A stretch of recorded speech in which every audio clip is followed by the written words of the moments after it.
and they haven't moved any of his stuff.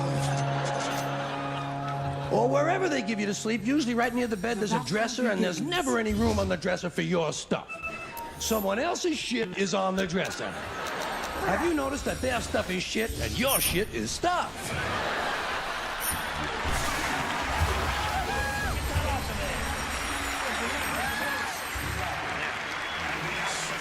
Now, sometimes you go on vacation, you gotta bring some of your stuff with you. You can't bring all your stuff, just the stuff you really like. The stuff that fits you well that month. Let's say you're gonna go to Honolulu. You're gonna go all the way to Honolulu. You gotta take 2 big bags of stuff, plus your carry-on stuff, plus the stuff in your pockets. And you get all the way to Honolulu and you get in your hotel room and you start to put away your stuff. That's the first thing you do in a hotel room is put away your stuff. Now I'll put some stuff in here, put some stuff down there. Here's another place for some stuff here. I'll put some stuff over there. You put your stuff over there. I'm putting my stuff over here. Here's another place for some stuff. Hey, we got more places than we've got stuff. We're gonna have to buy more stuff.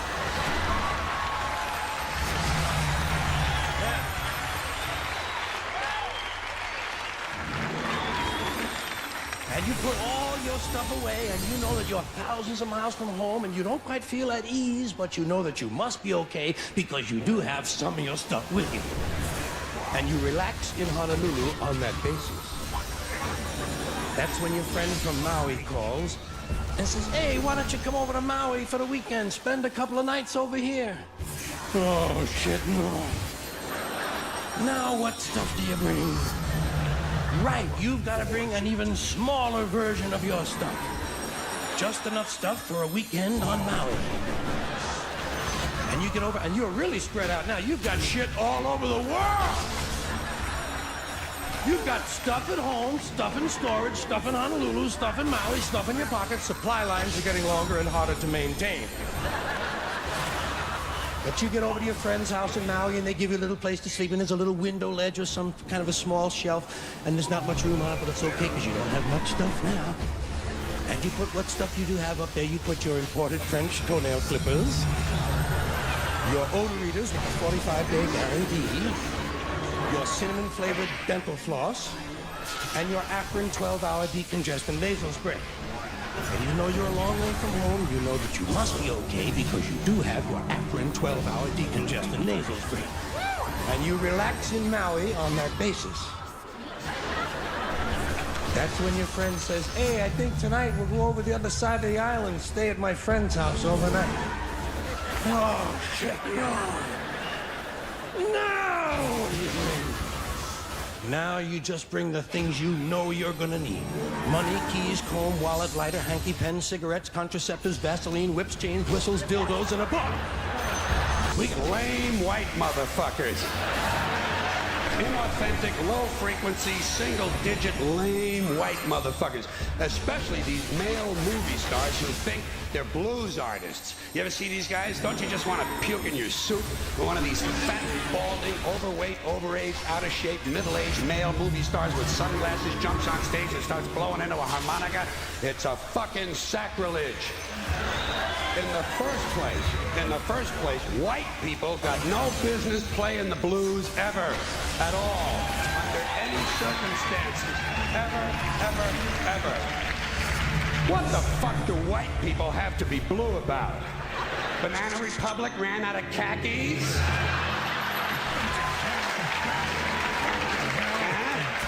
The espresso machine is jammed? Hootie and the Blowfish are breaking up? Shit, white people ought to understand their job is to give people the blues, not to get them. And certainly not to sing or play them. Tell you a little secret about the blues. It's not enough to know which notes to play. You gotta know why they need to be played. And another thing, I don't think white people should be trying to dance like blacks. Stop that. Stick to your faggoty polkas and waltzes. And that repulsive country line dancing shit that you do. And be yourself, be proud, be white, be lame, and get the fuck off the dance floor. Now, thank you. Now, listen.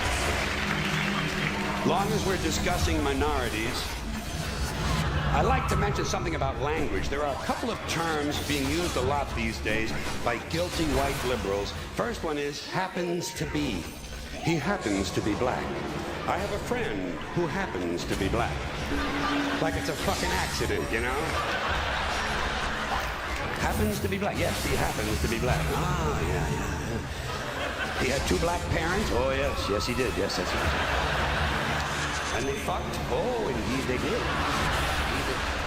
So where does the surprise part come in? I should think it would be more unusual if he just happened to be Scandinavian. And the other term is openly gay. They'll say, he's openly gay. But that's the only minority they use that for. You know, you wouldn't say someone was openly black. Well, maybe James Brown. Or Louis Farrakhan. Louis Farrakhan is openly black. Colin Powell is not openly black. Colin Powell is openly white. He just happens to be black. Okay. Thank you.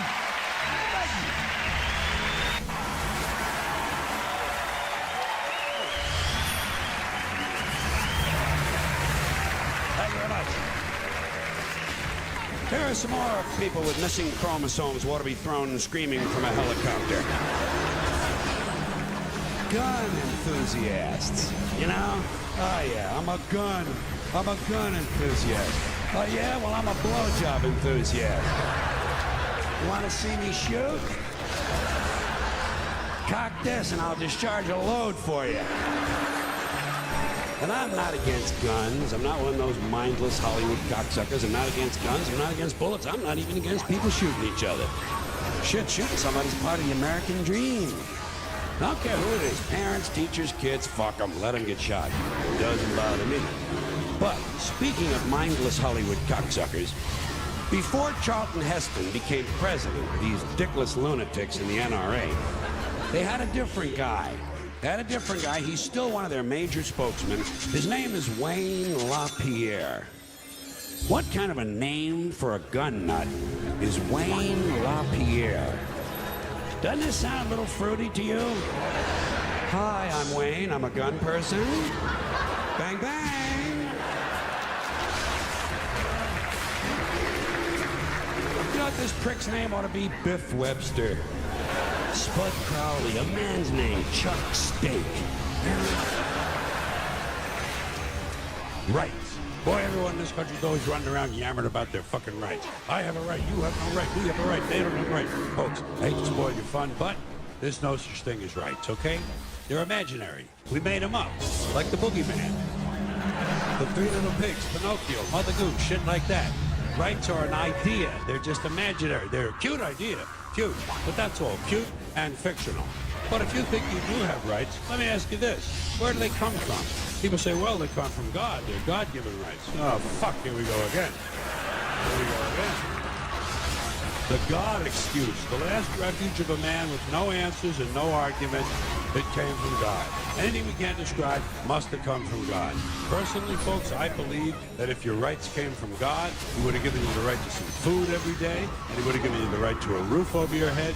God would have been looking out for you. God would have been looking out for you. You know that? He wouldn't have been worried about making sure you have a gun so you can get drunk on Sunday night and kill your girlfriend's parents. But let's say it's true. Let's say God gave us these rights. Why would He give us a certain number of rights? The Bill of Rights of this country has 10 stipulations, okay? 10 rights. And apparently God was doing sloppy work that week because we've had to amend the Bill of Rights an additional 17 times. So God forgot a couple of things like slavery.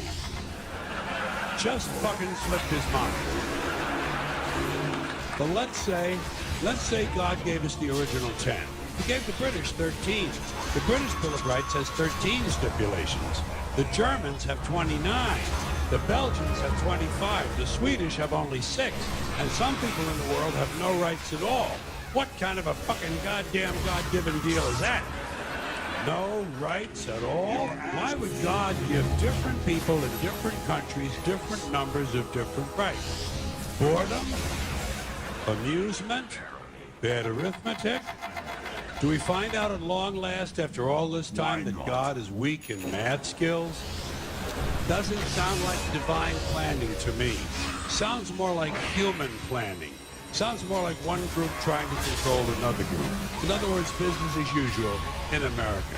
Now, if you think you do have rights, one last assignment for you. Next time you're at the computer, get on the internet, go to Wikipedia.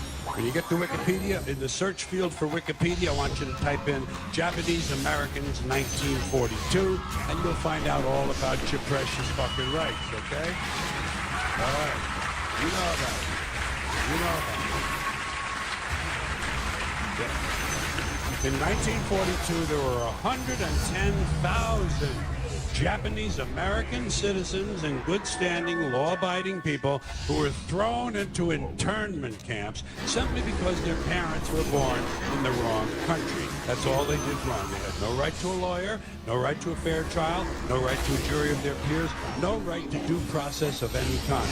The only right they had, right this way, into the internment camps. Just when these American citizens needed their rights the most, their government took them away.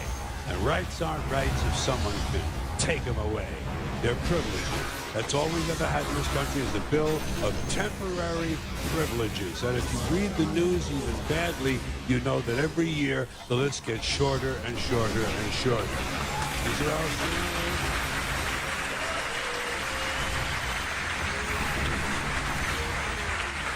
Yeah. Sooner or later, the people in this country are going to realize the government does not give a fuck about them.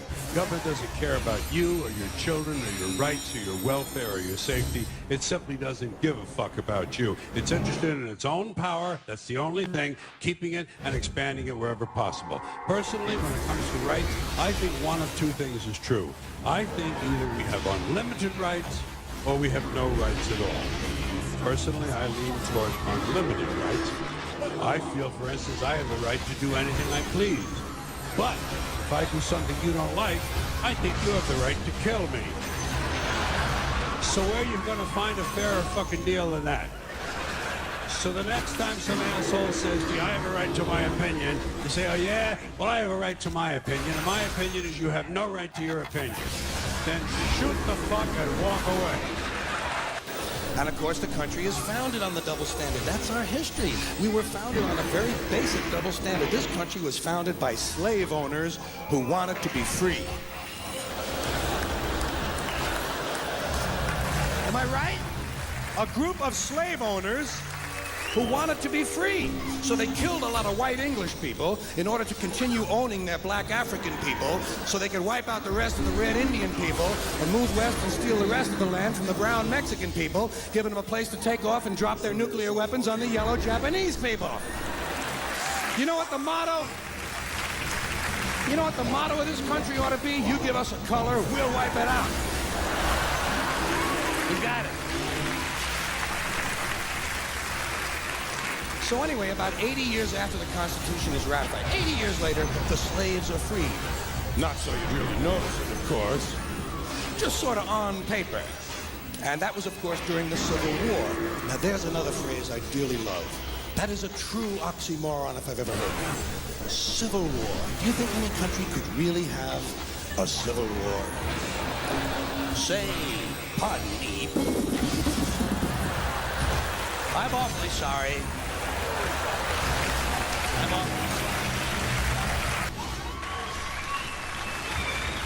Not important to get children to read. Children who want to read are going to read. Kids who want to learn to read are going to learn to read. Much more important to teach children to question what they read. Children should be taught to question everything. To question everything they read, everything they hear. Children should be taught to question authority. Parents never teach their children to question authority because parents are authority figures themselves and they don't want to undermine their own bullshit inside the household. So they stroke the kid, and the kid strokes them, and they all stroke each other, and they all grow up all fucked up, and they come to shows like this.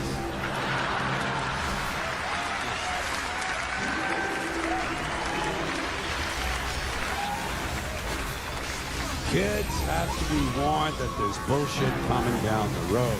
That's the biggest thing you can do for a kid. Tell them what life in this country is about. It's about a whole lot of bullshit that needs to be detected and avoided. That's the best thing you can do. No one told me. No one told me a thing like that. I was never warned about any of this. Had to find all of it out for myself. And there are still, as with you probably, a lot of things that you're expected to believe and accept in America that I personally have a problem with, and I question a lot of these things. Give you an example. I saw a slogan on the guy's car that said, "Proud to be an American."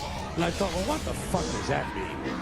Proud to be an American. You see, I've never understood national pride. I've never understood ethnic pride because I'm Irish, and all four of my grandparents were born in Ireland, so I'm fully Irish. And when I was a kid, I would go to the St. Patrick's Day parade. And I noticed that they sold a button that said, "Proud to be Irish." And I could never understand that because I knew that on Columbus Day, they sold a different button that said, "Proud to be Italian." Then came Black Pride and Puerto Rican pride. And I could never understand ethnic or national pride. Because to me, pride should be reserved for something you achieve or attain on your own, not something that happens by accident of birth. Being Irish...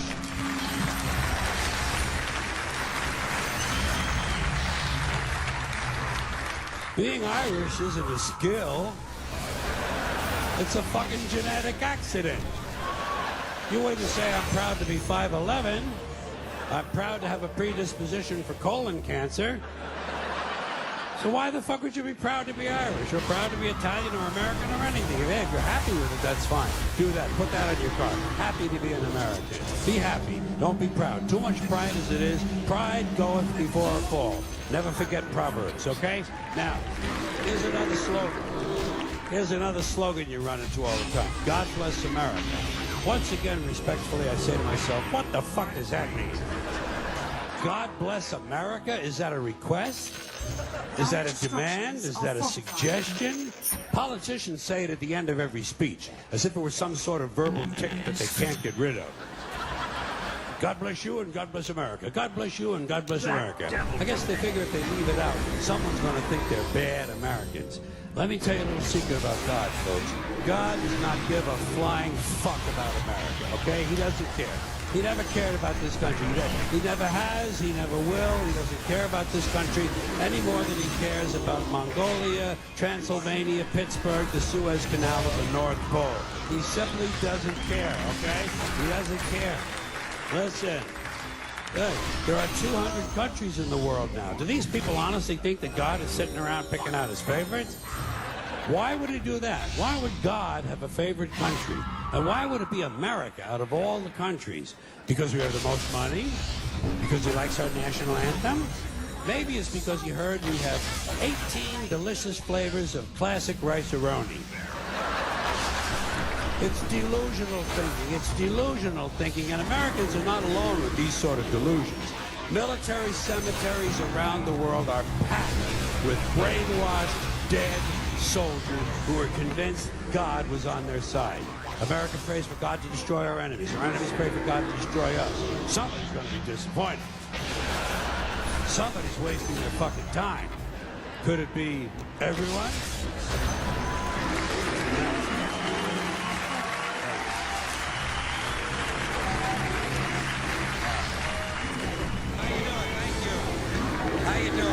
Hey, nice to see you. Listen, I'm here to exploit this war. I'm here to exploit this war. War is good for business. Just take a look at the stock market. So I'm here to exploit it just like everybody else in this country. Best thing about this war, it's on every channel. And every channel has a slightly different war. Did you notice that? If you don't like the way it's going on Channel 2, try Channel 9. Maybe your side is winning over there. And the ratings are good. The ratings are good for the war. We like war. We're good at it. We're a warlike people. This country is only 200 years old, and we average a major war every 20 years. 200 years old, 10 wars. Do the arithmetic yourself. We are a warlike people. We are perfect children of Europe. We're fort builders, land grabbers, and bomb throwers, folks. We're not happy. We're not happy unless we're dropping bombs on some helpless civilian population that has no argument with us whatsoever. No argument with us whatsoever. We are bomb throwers. And when we're not dropping high explosives, on some small nation that only has a marginally effective air force, then we're declaring war on something at home. We love to declare war on something something at home, don't we? Anything we don't like about ourselves, we have to declare war on it. We can't get rid of this war mentality from our public life. We got a war on poverty, war on crime, war on cancer, war on litter, war on